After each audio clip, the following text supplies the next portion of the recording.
Well, welcome everybody for attending another great green energy series. Um, this energy series, we're expecting a very large crowd. It's on a very interesting and timely topic. We're going to be talking about renewable energy policy in Oregon, a current 2025 perspective. We have two great guest speakers that will be speaking on this topic today. They have spent lots of their time studying this topic. So before we dive into the topic of today, we just want to do a quick introduction about Solar Oregon. Solar Oregon is a nonprofit founded in 1979, way in the beginnings of when solar was an emerging technology. It grew from grassroots efforts to support clean and renewable energy, and we continue that mission up to present day, being a bold voice and trusted education resource to empower all individuals and communities statewide to adopt solar energy. We offer many webinars and events throughout the year, including many offerings of the How to Go Solar Plus Storage webinar. And from that webinar, we also offer many deep dives into specific topics throughout the year, including this Green Energy Series topic. And then we also do a number of solar tours. Some of the uh, landmark tours that reoccur each year is the Solar Winery Tour on May 10th this year. So if you want to attend uh, a tour of agrivoltaics, then look for that event on the Solar Oregon website and also on Eventbrite. And we also do a annual Go Zero home tour. That's in the fall. We're already in the planning phases of that event. And then we also do solarized campaigns, uh, going through neighborhoods and uh, getting multiple homes to sign up for solar at the same time, and therefore reduce the logistical and overhead costs associated with going solar, and so therefore reducing the cost of solar quotes for each individual. Um, Wonderful events. And then we also do many peer-to-peer education events, such as this one, both in person and virtual events. And so the agenda for today is to deep dive into current solar policies in Oregon and also look at incentives and talk about how those updates dovetail into this year's Oregon long session. And then we'll conclude with real actionable items on how you can help and participate in the policy making process. And my name is Edward Louie. Today I am going to be your host. During my day job, I work at Pacific Northwest National Laboratory as a building energy efficiency research engineer. What a mouthful, but it's what a wonderful ability to be able to do energy efficiency research on residential homes as a full-time job. So I'm very blessed. And you can find me also on LinkedIn. I post frequently about my projects both at work and my personal home lab. And today we have two wonderful speakers, Nicole and Alyssa. I will let them introduce themselves. Nicole, um, hand it Thank over you, to you. Edward. Thank you, Edward. I am Nicole Matisik, and I'm a program manager at Solar Oregon. And so I help with the educational workshops and webinars, Solarize campaigns, and we've been following this legislative session very closely with the help of partners like OSSIA. And so I just want to thank you all for joining us today. Uh, Current politics and policy can feel overwhelming as we learn about changes that are happening across the nation and our state. And so none of us have a crystal ball that will tell us exactly what the future of our state and the renewable energy policy will look like. But we do want to encourage you to stay informed and stay involved in the causes that matter to you. Coming to webinars like this one, signing up for newsletters are just great ways to stay active and stay informed. We'll talk more about ways you can take action later in the presentation, and I'll go ahead and turn it over to Alyssa for her intro. Hi everyone, I'm Alyssa Forest. I am the policy director for Oregon Solar and Storage Industries Association, which is another big mouthful. We just call it OSSIA because that's way easier. I'm a lawyer and I'm in Portland, Oregon, and I have a background in energy, law, environmental litigation, and some housing advocacy. And at OSSIA, I work throughout the state to advocate for better solar policy and storage policy. And I'll just tack on to a little bit of Nicole's note that, the what I can only call is the federal situation can feel really overwhelming. And this is a really good example of efforts that are happening at a state and local level because the federal news cycle can kind of take up all of the space in a room. And this is a really great way to look at local advocacy and local work being done. Thank you, Alyssa. With that, I'm just going to jump right into sharing a little bit more about the current tax credits and incentives that are available in our state. Currently, the federal investment tax credit still does exist. We are following this very carefully, and historically, there has been bipartisan support for this. So it's definitely key to people across the nation and also in our state, helping them go solar. And if it's something that you want to see stick around, you can take action and write your lawmakers to share your support of the federal investment tax credit. I'll also share some local incentives that are available in our state. Local resources could be available through your utility or other local organizations, and it really will depend on your region across the state. Different regions might have different utilities. So, for example, in Oregon, we have investor-owned utilities, consumer-owned utilities, and an example of those investor-owned utilities in our state would be PGE and Pacific Power. And they have net metering right now, which is really helpful for solar. So if you're a PGE or Pacific Power customer, there's a special agreement that allows you to get credit for the solar that you produce. And so we'll talk a little bit more about this later, but that net metering agreement can vary depending on which utility you have based on your location in the state. And then I just want to dive a little deeper. So, if you haven't heard about the federal investment tax credit, it's a dollar for dollar tax credit, meaning you can reduce the taxes you owe by 30% of your cost for solar and or battery storage. So it does cover both.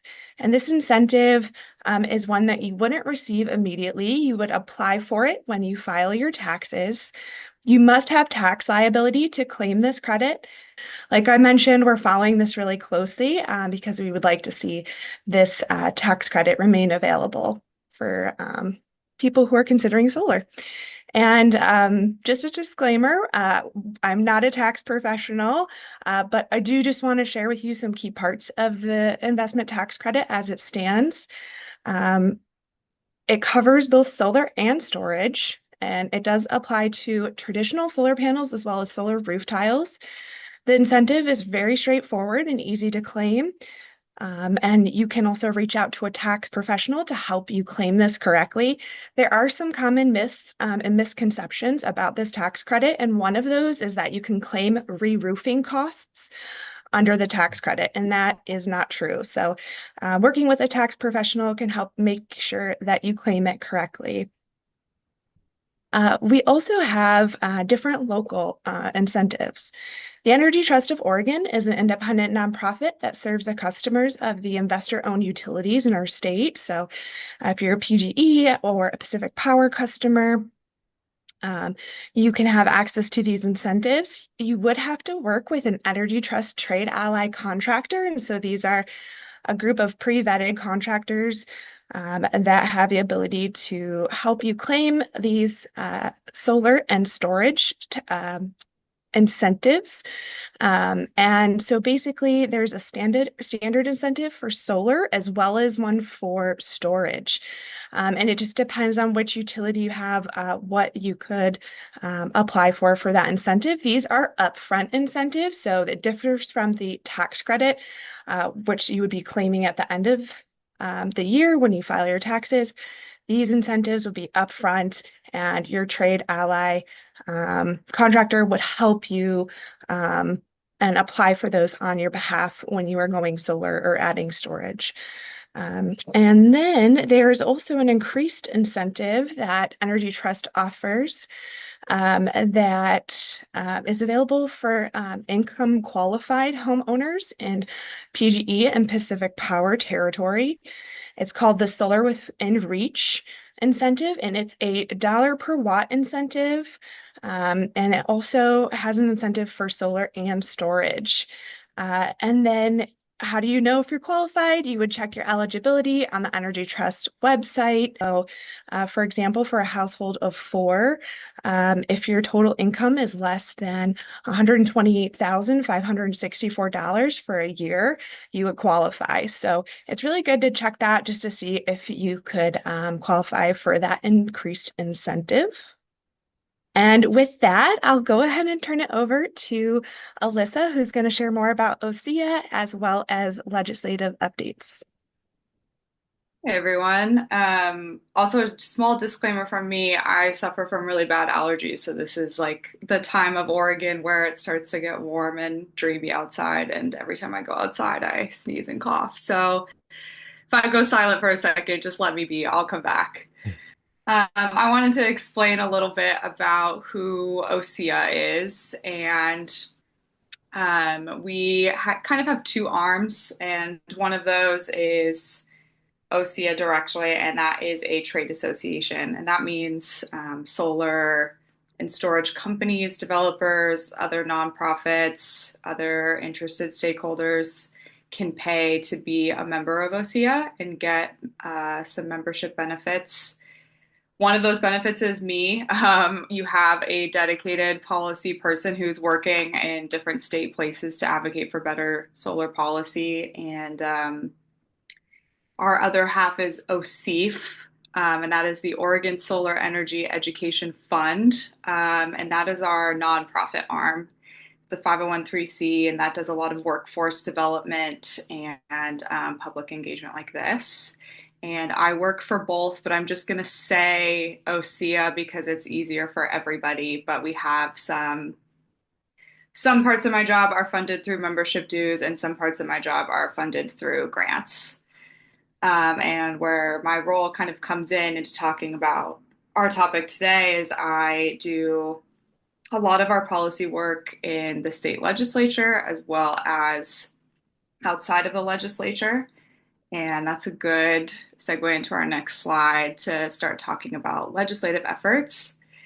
And I'll give you a little primer on Oregon legislative sessions. And the way Oregon does it is we alternate years, long sessions and short sessions. And so in odd numbered years like 2025, we are in a long session. And so the legislative session is running from January to June.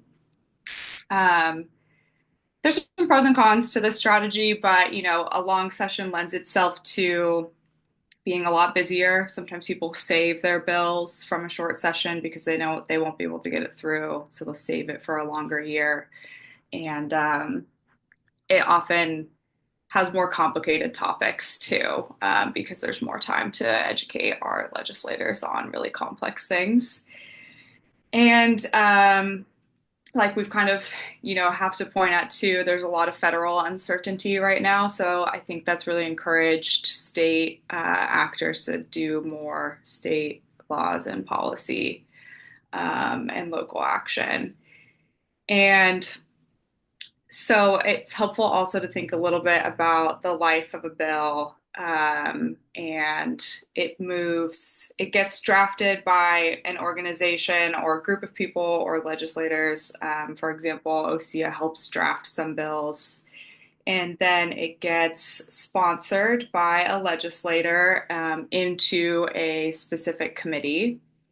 And as the session goes on, bills have to kind of survive votes in different committees before it gets to the big vote where it would be voted to become law. So an example to think about is we're going to be putting forward a consumer protection bill, and that's for solar customers. And so we would, it would get presented first to the House Energy and Environment Committee, for example, and then it'll probably go to House Committee that does consumer protection because they both have an interest in that topic. So you have to kind of survive those different committee votes to make it through to the end.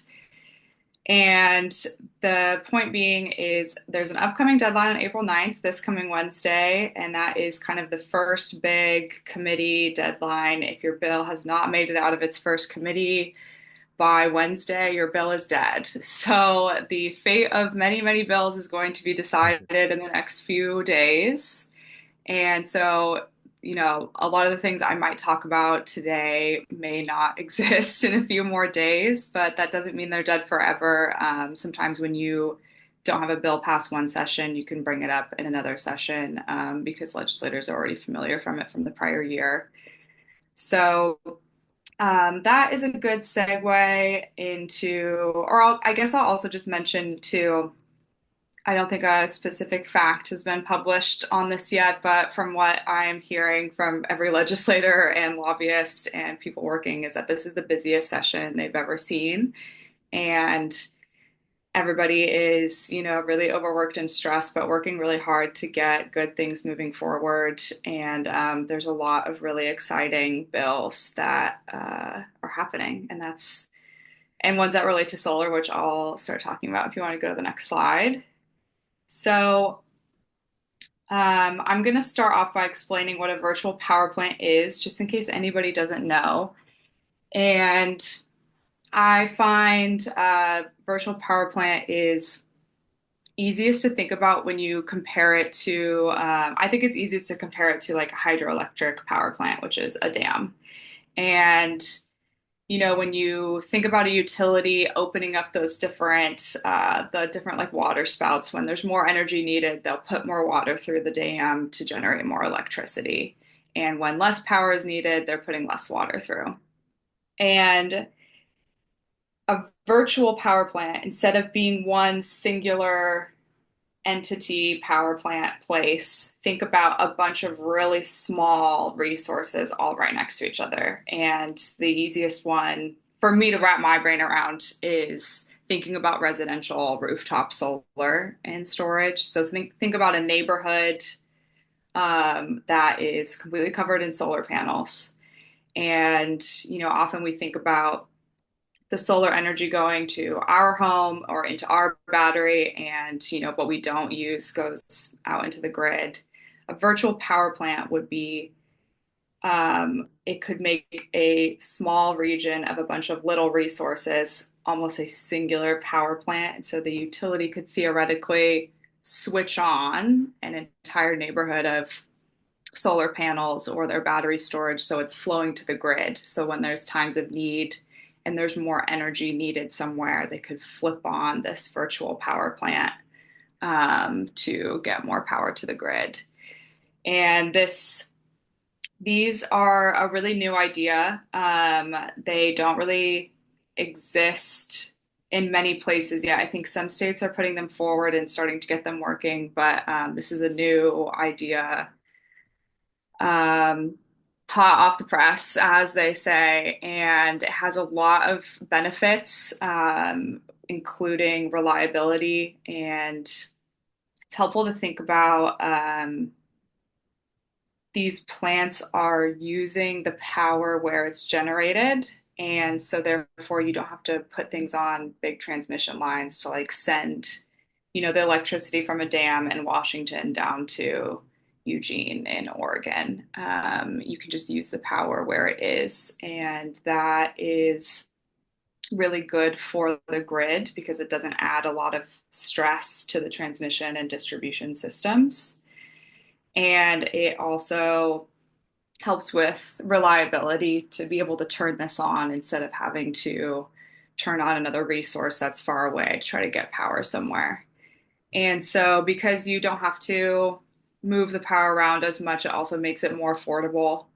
and is helps with decarbonization and electrification efforts too. And another thing to think about with virtual power plants is health and equity. Current strategy for when there is, extreme power demand and we don't have enough resources to meet it, there are these things called natural gas peaker plants. And those are natural gas plants that they'll turn on to meet a lot of demand. And those, natural gas has a lot of cons, but reducing how much gas we're using and, making sure we're using resources that are located locally instead of, siting a gas plant in a low income neighborhood and the negative health impacts of being near those. And it also empowers consumers.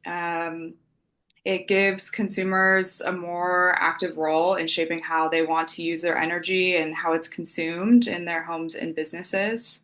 And so, Oregon, we are trying to get it started, and that doesn't exist yet. And we are putting this bill forward to get this program started, and it would direct electric utilities to start virtual power plant programs. Also a mouthful. I have a lot of mouthfuls coming up, so bear with me.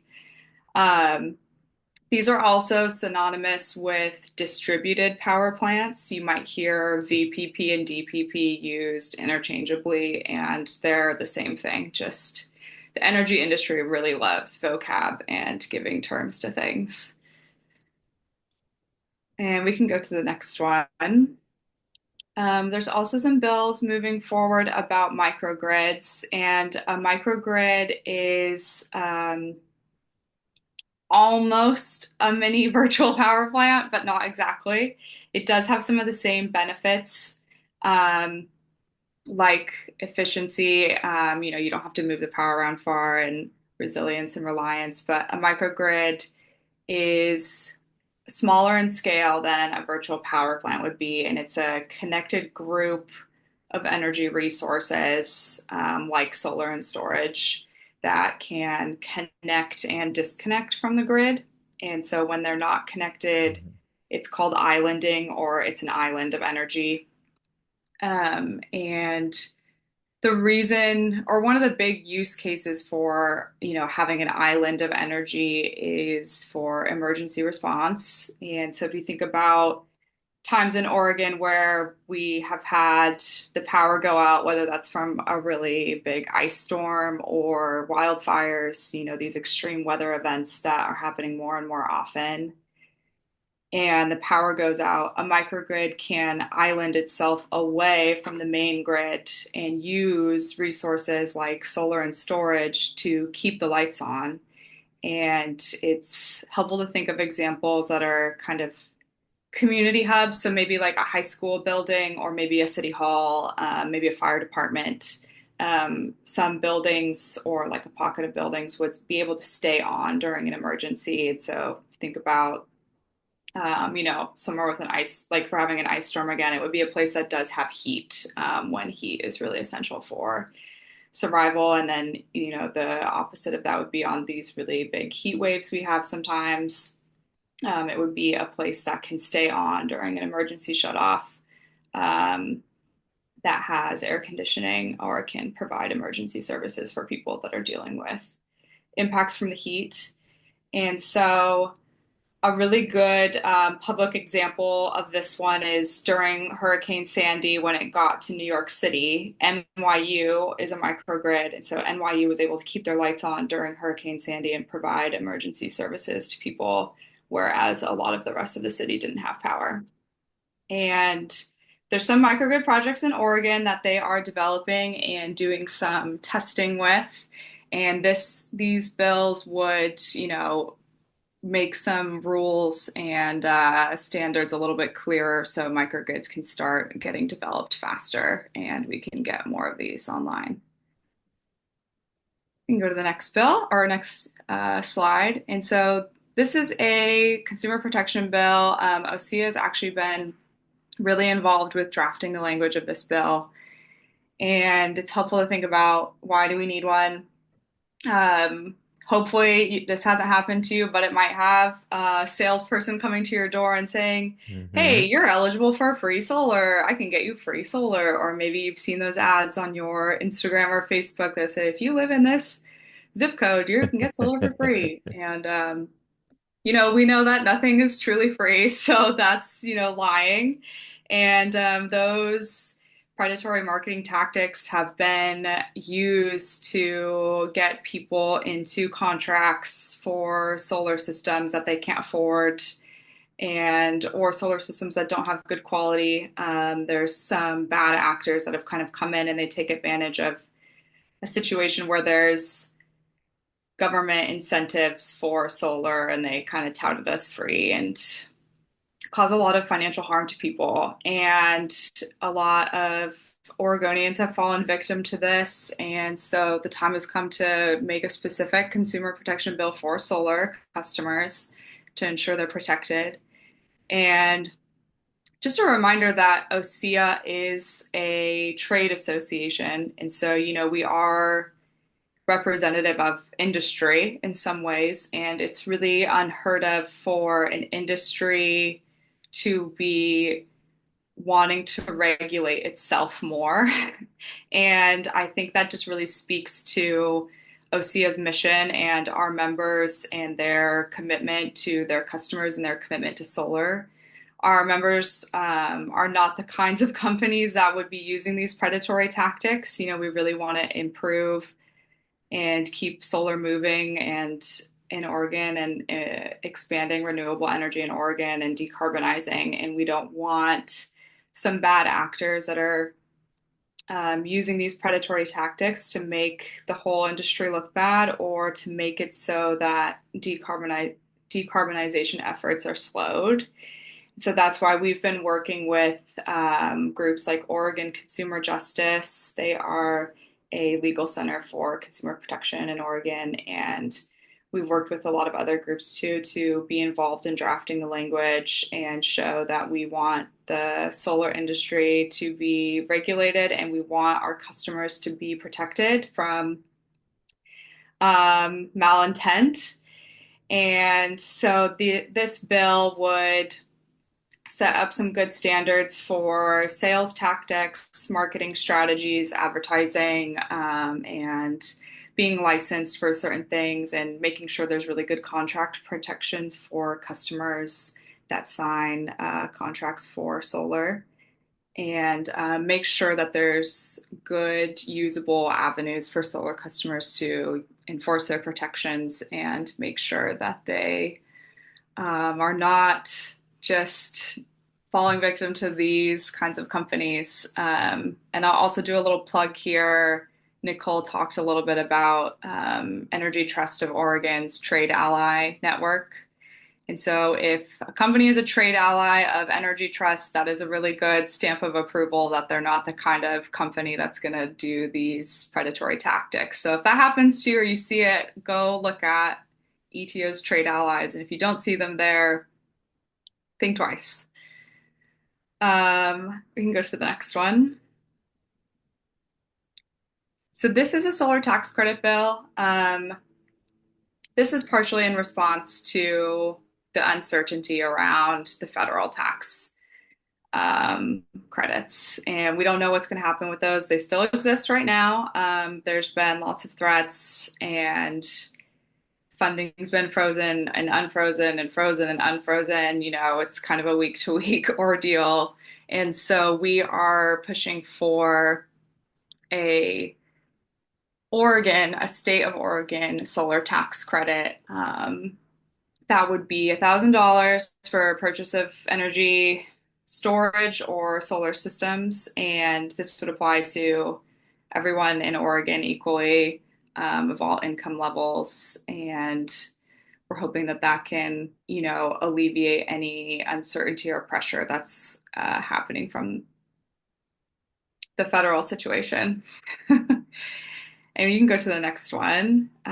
This one is similar. It's a solar and storage rebate program. So Oregon already had an existing solar and storage rebate program, and that got used up, or the funds were completely reserved by May of 2024.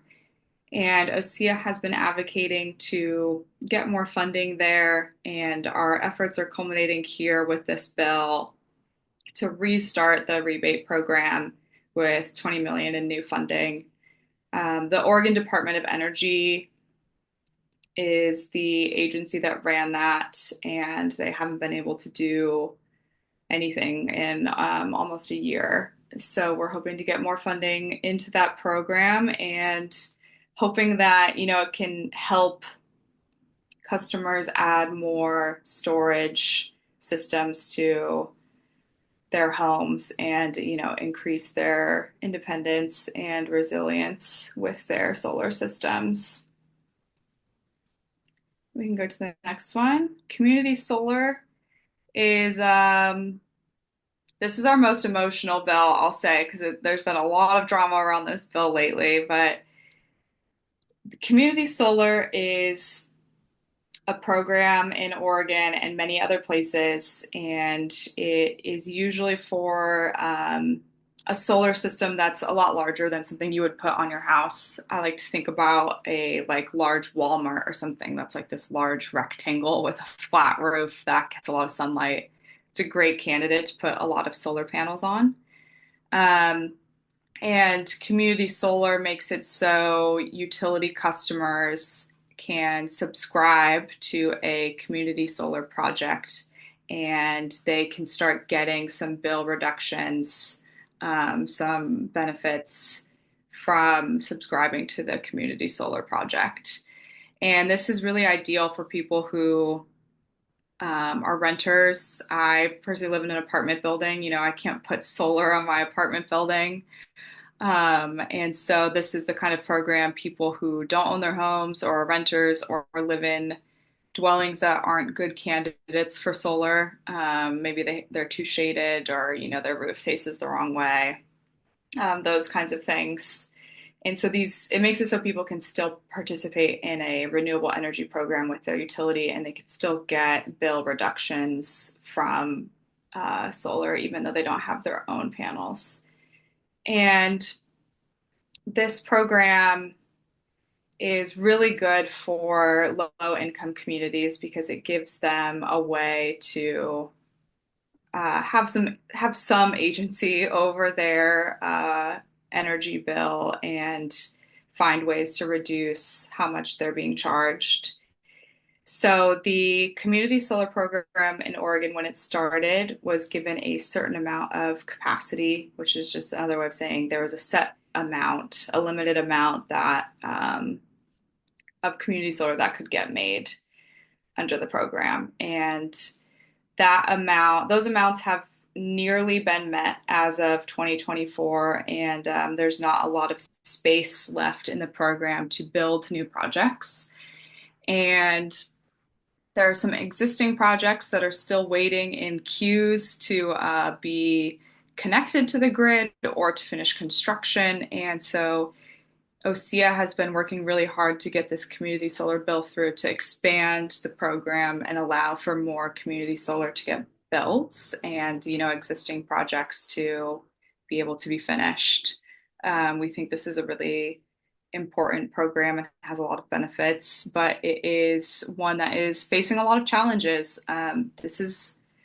Community solar is a really good example of a program that benefits a lot of different groups. It can benefit low income people, but also residential ratepayers and even larger commercial ratepayers can sign up for community solar. And so lots of people can get reductions on their bills, but a utility is not going to get profit from this. They can't profit from community solar or the reductions that people are getting on their bill. And so they find creative ways to oppose community solar or limit it, or, try to oppose our bill. And that is what we're currently dealing with. And the political landscape is trying to show our legislators that community solar is really important. People really want community solar. It's really valuable, and it is a program that is worth expanding. even though utilities don't get extra profits from it.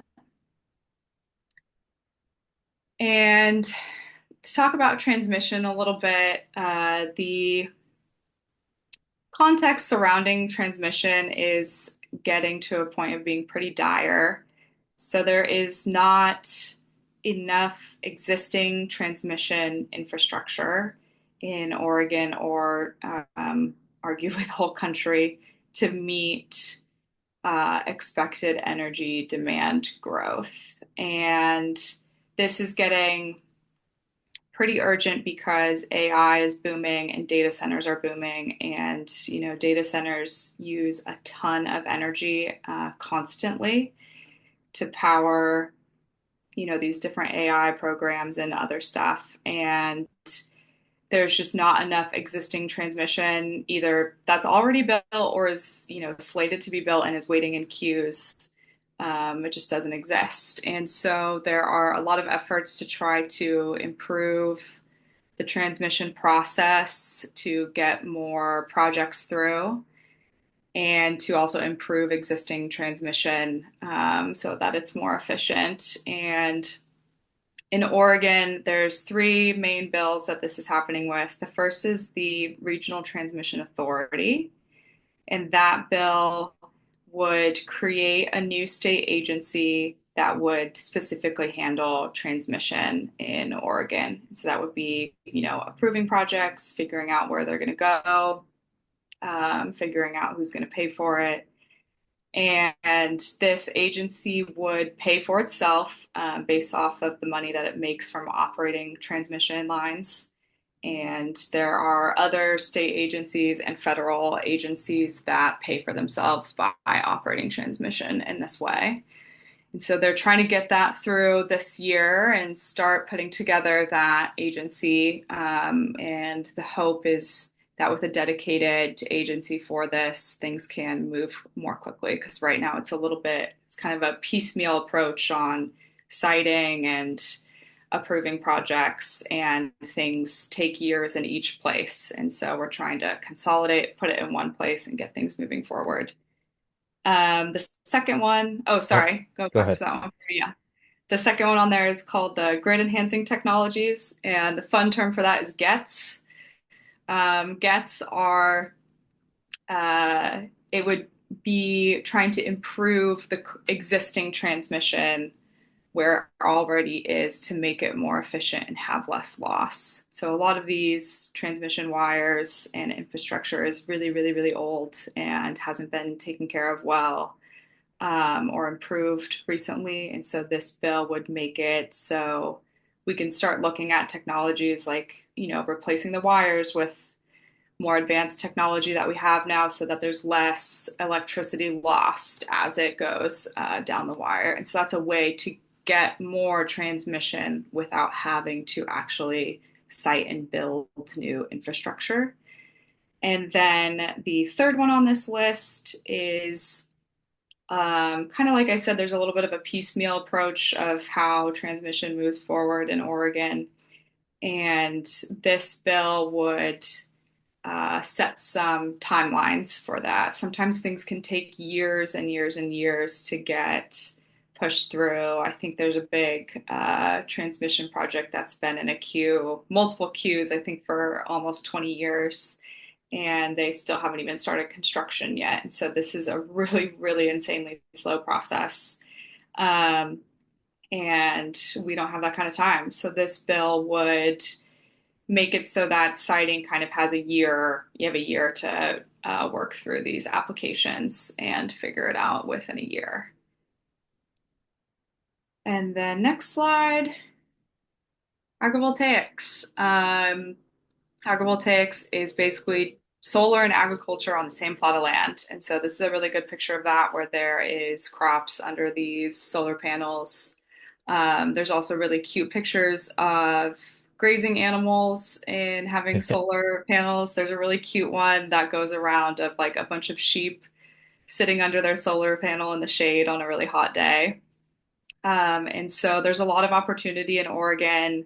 We have a lot of agricultural land. There's a lot of opportunity to find good land candidates for agrivoltaics. And there is a bill happening now that would create a task force to start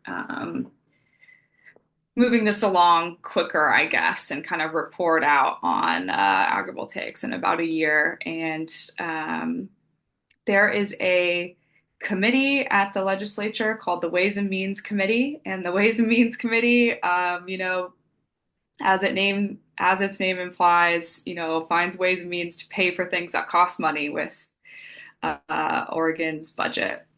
And getting sent to Ways and Means usually means your bill's going to die there. A lot of bills go to Ways and Means to die, and they have to make some tough budget choices in that committee. And so this bill is one that they're saying will cost money, and they sent it to Ways and Means.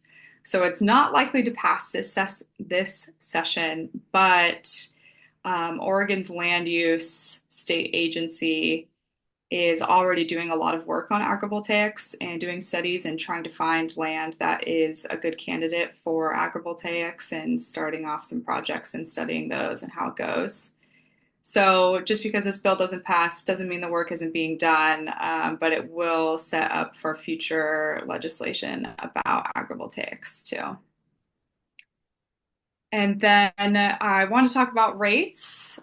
This is arguably the hottest topic when it comes to energy in Oregon. We have been seeing exponential rate increases like every year for the last 5 years. And they are really huge spikes every time and come at really difficult times, like in the middle of winter when energy is the most expensive. And it has caused a lot of burden for people of many incomes to pay these bills. And there is, OSSIA doesn't draft these specifically, but we definitely support and provide good testimony when these bills move through.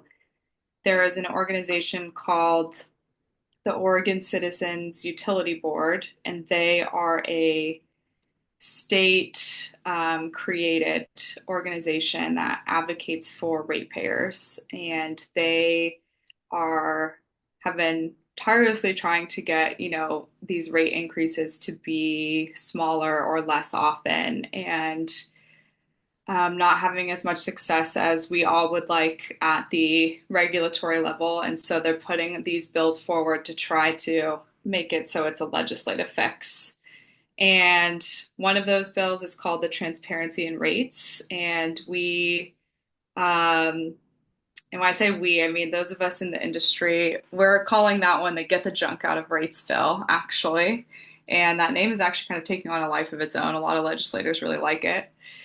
But that bill would make it so electric utility or gas companies like Pacific Power or PGE, Avista, or Northwest Natural, they aren't allowed to recover the costs of things like advertising or lobbying or litigation, or when they get penalties or fines. They can't put those costs into your energy bill. And we really are hoping that this one gets through, and it also has a lot of good downstream impacts. It would make some of the advocacy spaces a little bit more of a level playing field, because now they can hire, a bunch of attorneys, a bunch of lobbyists to go and do their bidding, and it goes into our energy rates. And this would make it so it's a little bit more level, hopefully, or at least the utility and its shareholders are taking on those costs. The next one is the Fair Energy Act, and that one is trying to make it so rate increases, the economic impact of those is considered a little bit more when those decisions are being made. So the example I gave earlier was rate increases happening in the winter when energy is the most expensive, but you need it the most. You need to heat for survival. And so this bill is aiming to make it so rate increases aren't happening at the most expensive time of the year. and maybe rate increases when they happen can be, happen in waves almost instead of all at once. And then this last one on the list is the Power Act.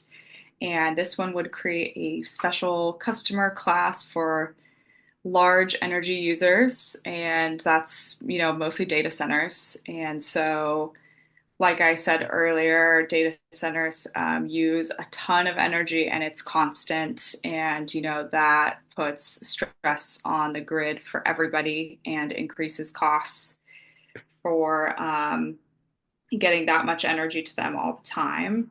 And this Power Act bill would work to make data centers and large energy users their own customer class so that they bear the costs that they are causing to the grid. And that would go into their rates and not into everybody else's rates. So things are happening to try to ease the burden of rates. Just so you know, people are working on it. And so everything I kind of just talked about there was the legislative side of things. And so that's, making a bill. And then when I say regulatory, I'm kind of referring to this broad, after the bill is made, who's implementing it, how is it implemented, what does it all mean? That's kind of what I mean when I say the regulatory side of things. And so that's where a lot of my work comes in working on policy at different state agencies and going before different state agencies to advocate on behalf of solar and storage. And a lot of my work is done at the Public Utility Commission, and that's Oregon's state agency that regulates the really big utilities, the investor-owned utilities in Oregon. So that's PGE, Pacific Power, as well as the natural gas ones like Avista and Northwest Natural. And that's where I do most of my policy work is how are we implementing things and how are we regulating the utilities.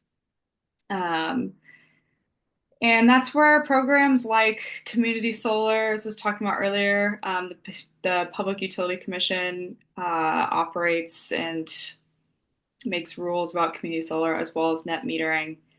And I just wanted to talk about net metering briefly. We're in a good spot right now, but last year the Pacific Power and PGE were had some murmurings that they were going to make a filing at the PUC to try to get rid of the net metering program and replace it with something called net billing. And that's what happened in California. And there's weird names for it everywhere, but it basically changes the rate and compensation structure for rooftop solar, and it makes it so it is you get less value back for the solar that you generate and goes to the grid. And it caused a lot of harm to the solar industry in California and slowed renewable energy development there. And so it's something we're really trying to protect here in Oregon. And my boss, Angela Crowley-Koch, she is the executive director of OSSIA, as well as some other groups like Solar Oregon, put together a really great coalition to save Oregon Solar and kind of fight off these attacks on net metering. And they were successful. The utilities both backed off and said, we're not going to make these filings this year and have committed not to doing it in 2025 as well. So net metering is largely safe for now. They are trying to, or at least Pacific Power is, find creative and sneaky ways to attack net metering quietly and kind of pick off pockets of customers on net metering. And so we think, eventually when they go all out on the program, they can be like, oh, look, well, we have some people that are already on net billing anyways, so it'll be so easy to switch them. But don't worry, I am fighting with them a lot at the PUC to make sure that that doesn't happen. They're trying to sneak things by me, but they won't. And some other big issues that are going on at the PUC that, could lend themselves to each of their own hour-long sessions, but are just worth briefly mentioning is there's a lot of problems with interconnection. And so when you build your solar project, whether that's on your home or a community solar project, it has to interconnect to the grid. You have to file an application to connect it. And there are a lot of interconnection delays that are largely caused by the utilities and making it so these projects will be built sitting somewhere ready to go, and they can't interconnect to the grid and can't turn on. And that is a really big problem and is slowing a lot of things down. And then another big issue is I mentioned transmission, and I kind of talked about transmission at a state level, but there's also a federal agency called the Bonneville Power Administration that owns most of the transmission in the Pacific Northwest, and they are dealing with the federal situation and have had a lot of staffing cuts and budget cuts, and they're trying to stay afloat and stay operating their transmission lines with a lot less people. And so that has also kind of exacerbated the transmission issue. I got a message in the chat to talk about net billing and explain that a little bit. So, net metering, you kind of get a one-for-one credit of what you produce versus what you use. And each month it's netted out. And so, if you produced more energy with your solar panels than you used and you have excess credits, those would just roll over into the next month and roll over into the next month. And it's kind of this one-for-one ratio to think about. And net billing makes it so instead of it being a 1 unit of energy to 1 unit of energy, they cancel each other out. It makes it so you get a monetary rate for what you produce, and then you still have to buy your power from the utility, and then what you produce gets discounted. And it's kind of this creative billing strategy thing. And I don't use creative as a compliment to them on this one. It's just they make it really complicated, so it's hard to argue against. They kind of set a what they call an export credit rate, and so it ends up devaluing what you are getting for the energy you're generating for yourself and the energy that you generate that would go to the grid that you don't use. And yeah, we are just trying to make sure that that program doesn't get started. It's in some states, and it just makes it harder for people to get a return on their investment at the same rate that you would if you were under net metering. So hopefully that explained it well. If we have any questions at the end about net billing, I can always talk about it more. That's another one that would lend itself to its own full hour. And then I already kind of touched on this slightly, and so did Nicole, so I won't harp on this point, but just there's a lot of uncertainty from how drastic these federal changes are, and the administration is doing a lot of things that are causing a lot of upheaval, and things are happening really fast and happening day to day. And so it just has created a lot of uncertainty, and we can't really predict what will happen. It's really hard to answer questions about what will happen because truly no one knows. And I'm laughing nervously. So if anyone has any questions about that, I can try to answer things, but a lot of the answers end up being predictive. And, as we've seen, it's extremely difficult to predict what this administration will do. And that kind of sums up my points, and I can give it back to Nicole. Thanks, Alyssa. I think you made a great point, just sharing that things are uncertain right now, but there are ways that we can take action and help. So staying informed, participating in discussion, sharing the knowledge that you learn are all ways we can stay active in policy in our state and at the federal level. Connecting with your network and getting to know other people in your community, getting involved in community-based organizations and nonprofits so you can engage and learn and share that knowledge out is really, really valuable, as well as signing up for newsletters to keep yourself informed. If you haven't signed up for ours, you can do that on our website. Sometimes there's also um, programs or organizations that are really focusing on certain things, certain initiatives, so you can support those organizations that support the causes you care about by donating, volunteering, and staying involved. You can take action. You can contact your local lawmakers. OregonLegislator.gov will have like all of the state legislators and their email, so you can reach out to them via email. Sometimes sending a actual old school paper letter can be more valuable, and sharing your story, make sure that you include your information and you're reaching out to the legislators that specifically serve your area. There's also a lot of automated apps that can help you in your outreach, which is helpful. And if you're in DC and Congress is in session, consider stopping over and making a visit to your legislator's office. I did this last year for the first time, and it was really helpful to go as a group and go with folks that had done this before. So sometimes there will be different groups that organize. And so joining with one of those groups, if you haven't visited DC and showed up at lawmakers' offices, is a good way to do it together and learn about that legislative process. You can follow the bills on OregonLegislator.gov as well that are coming up in the long session here in our state, as well as sometimes there's opportunity to post or submit public comments. So you can do that or submit testimony for a bill that you're passionate about. And then you can also support the Save Oregon Solar Coalition. And so Alyssa shared more about net metering, and this coalition, one of their main initiatives is to help protect the net metering policies in our state.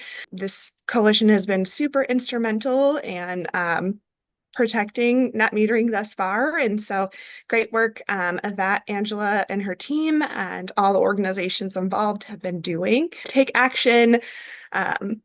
It's okay to not know exactly how to, but there are resources out there. And if there are any follow-up questions after this webinar, feel free to reach out to our info@solaroregon.org email, and we're happy to follow up with things that we might not be able to address in the Q&A. And Edward, do you want to close us out? We have the number of very exciting upcoming events. One coming right around in just a few days. There's going to be a webinar on the state of the industry when it comes to solar panel recycling. That's going to be on April 8th at noon, and it's a virtual presentation. So, sign up and just view it on your lunch hour. It's a wonderful education event. It'll be presented by both Solar Oregon and Twende Solar. And then, as I mentioned in the beginning, we also have a solar wine tour on May 10th. If you're interested in agrivoltaics, we'll talk about agrivoltaics while also enjoying Oregon wines. And so a great event. There's lunch provided and a bus to chauffeur the group from one location to another. And there's other events that you can check out on the Solar Oregon website, and also particularly Eventbrite. That's where all the events get posted. And then you can also, if you like to support our work, feel free to do so on this QR code or on the Solar Oregon website. We have two paid staffs, Nicole being one of them.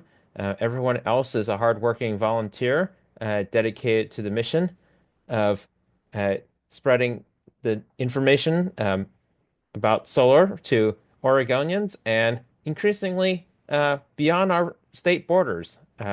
Our YouTube channel gets many views on the recorded webinars, such as the one today. And so our impact is very large. And Nicole was saying that if we don't get to your question in the Q&A today, because we're running short on time, you can always contact us at info@solaroregon.org, and we'll get back to you with an answer.